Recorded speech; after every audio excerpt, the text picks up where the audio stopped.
Bien, chicos, reciban un saludo del Colegio Basili. Y bueno, el día de hoy vamos a hablar un poco de la religiosidad durante el virreinato. Recuérdense que la religión ha estado de la mano durante toda la etapa del virreinato con el aspecto político, ¿bien? Es más, desde la Edad Media hasta el siglo XVIII, la religión tenía mucha influencia dentro de la política en Europa y acá en América también, ¿bien?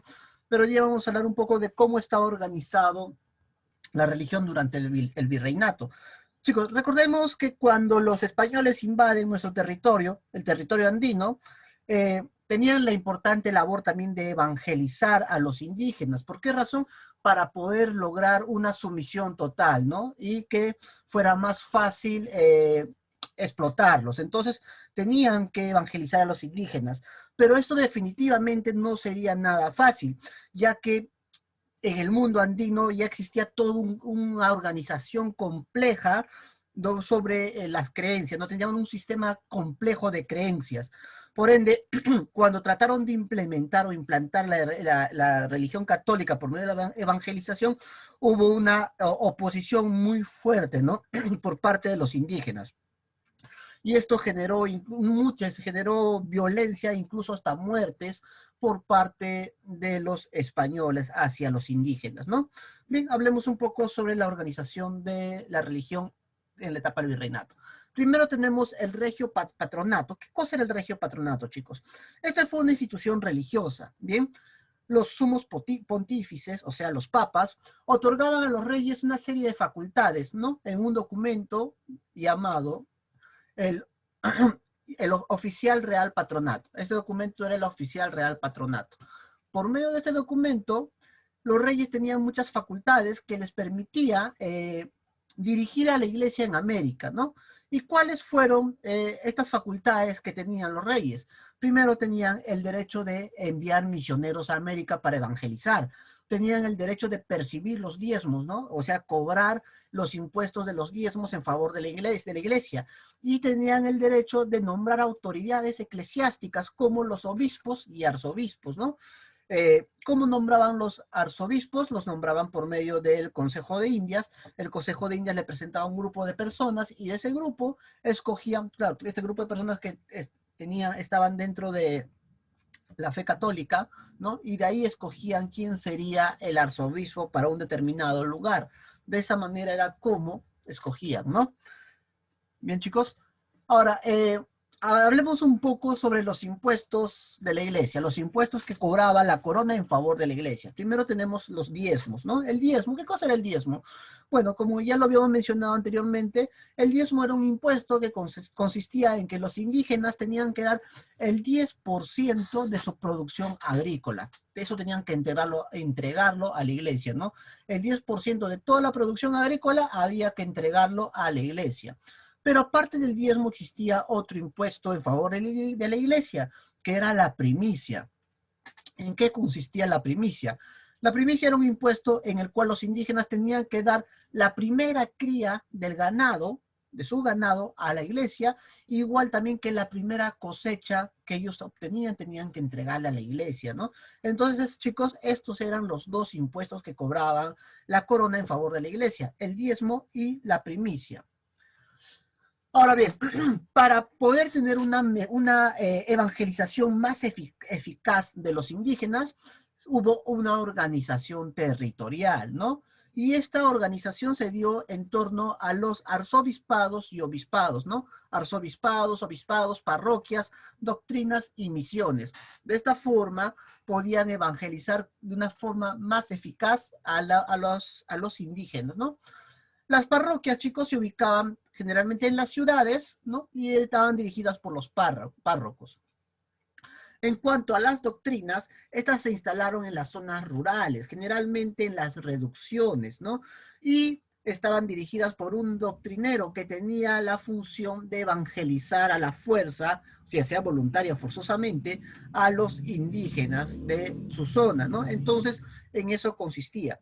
Ahora, en cuanto a los obispados y arzobispados, estas eran las instituciones más altas de la Iglesia Católica. Y al ser las instituciones más altas de la iglesia se ubicaban en las grandes ciudades. Bien.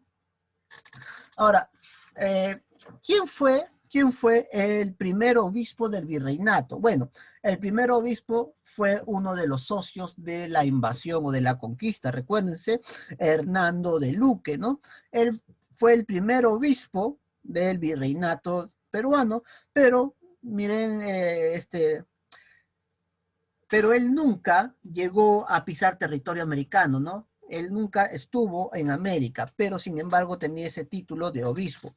Ahora, también tenemos a el fray Vicente Valverde, quien vino con Pizarro, ¿no? Cuando capturaron Atahualpa. Él también fue nombrado obispo, pero obispo del Cusco, ¿no? Entonces, chicos, eh, los arzobispados, en este caso el arzobispado de Lima, era la instancia más alta. Y de este arzobispado dependían otros, como era el caso de Panamá, Trujillo, Arequipa, Chile, Quito, ¿no? Huamanga. Entonces, todos estos obispados eran subordinados al obispado de Lima. Bien. Ahora, durante la etapa del virreinato, llegaron muchas órdenes religiosas, ¿no? Que eran las principales funciones que ellos tenían eran de evangelizar, ¿no? ¿Y qué órdenes religiosas llegaron al virreinato del Perú?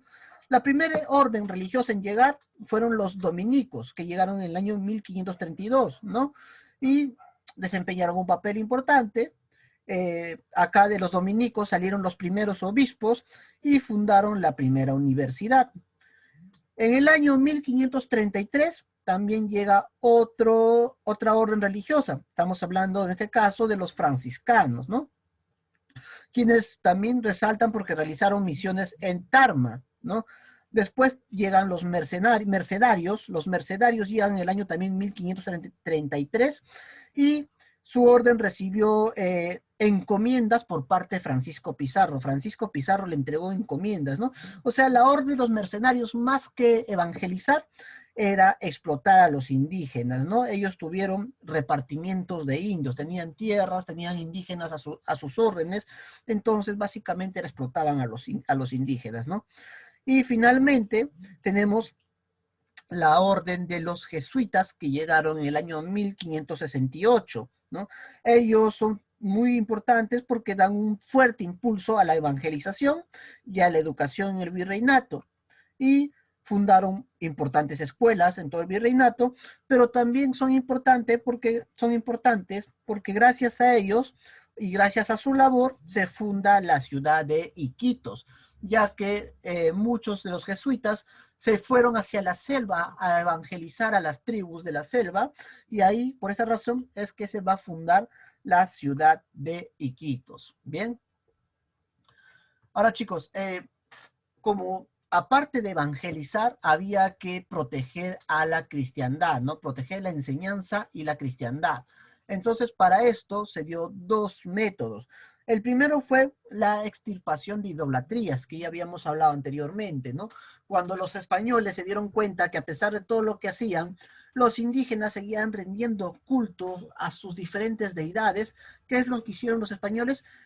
Iniciaron esta etapa de extirpación de idolatrías, ¿no? ¿De qué manera? Quemando huacas sagradas, destruyendo malquis, destruyendo todos los templos sagrados de los indígenas, ¿no? Esa fue la manera en cómo pretendían extirpar las idolatrías, ¿no? Y esta situación se dio en gran medida en todo el transcurso del siglo XVII, ¿no?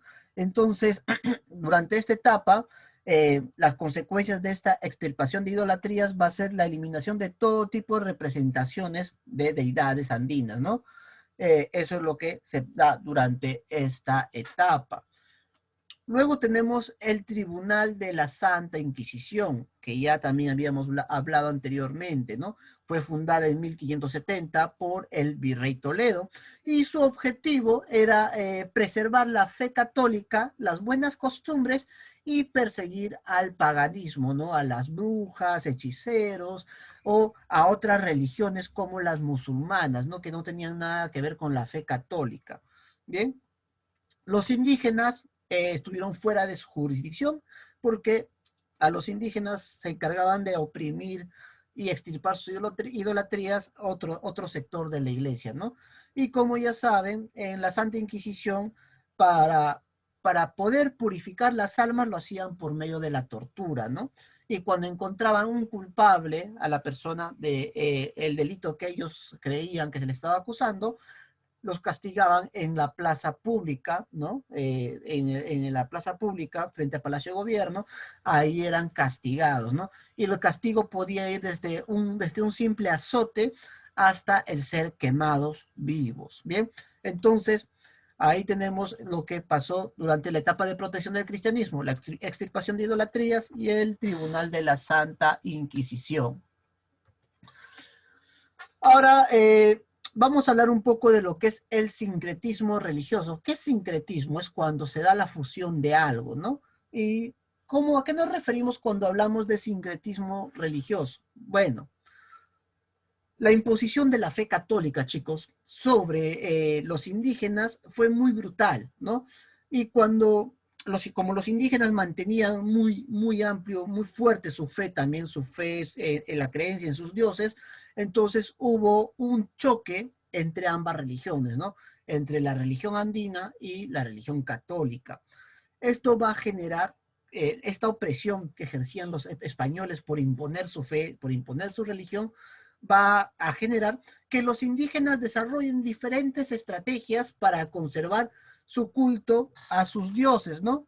Y esto va a generar el sincretismo. ¿Y de qué manera se dio esto? Los indígenas desarrollaron, como les dije, un sinnúmero de estrategias, ¿no?